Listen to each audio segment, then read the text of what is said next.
আসসালামু আলাইকুম, কি অবস্থা সবার? সবাই কেমন আছেন? সবাইকে জানাই ঈদ মুবারক। তো ঈদ তো চলে আসছে, ঈদের রান্না বান্না করতে হবে। আমিও বসে গেছি ঈদের রান্না বান্না নিয়ে। ইফতারের পর থেকে রান্না শুরু করছি, সারা রাত শুধু রান্না করতে করতেই চলে গেল। তো ঈদের আগের দিন রাতে হয়তো প্রতিটা বাসায় এটা হয় যে অনেক রান্না বান্না, অনেক আয়োজন চলে আগের দিন রাত থেকেই আর কি।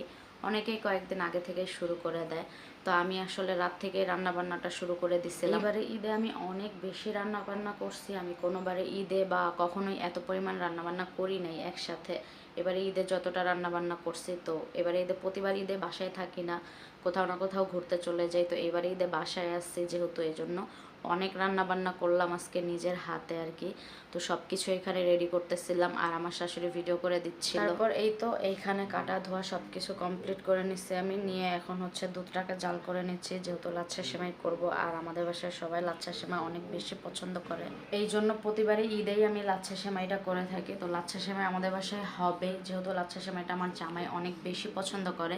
আর এখানে আমি দেখাচ্ছিলাম যে দুধটাকে জাল করতে করতে দুধের উপরে কিন্তু ঘি উঠে গেছে। তারপর এইদিকে মুরগির রোস্ট করব, এই জন্য আর কি মুরগিগুলা ধুয়ে টুয়ে ক্লিন করে এখন মুরগিগুলাকে একটু মাখায় রেখে দিব। তো এই জন্য মুরগিগুলা নিচ্ছিলাম মাখানো। আর এইদিকে আমার অলরেডি দুইটা চুলাতে রান্না চলতেছে, একদিকে গরুর মাংস চলতেছে আর একদিকে আমি পেঁয়াজ বেরেস্তা করতে দিচ্ছি। দিয়ে এখন আমি এই রোস্টের মুরগিটাকে আর কি ম্যারিনেট করে নিব, এই জন্য এটাকে ধুয়ে টুয়ে ক্লিন করে নিলাম।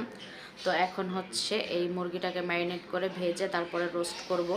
তো এই তো রান্নাবান্নার আয়োজন আপাতত এগুলাই চলতেছে। তো পরের রান্নার ভিডিওগুলো আপনাদের সাথে শেয়ার করব। এখন আপাতত ছোট ছোট করে কিছু ক্লিপ শেয়ার করলাম। তো যাই হোক, কেমন লাগলো আপনাদের কাছে অবশ্যই একটা কমেন্ট করে জানাবেন। আর এই ঈদে কে কী আয়োজন করলেন সেটাও অবশ্যই কমেন্টে বলে যাবেন।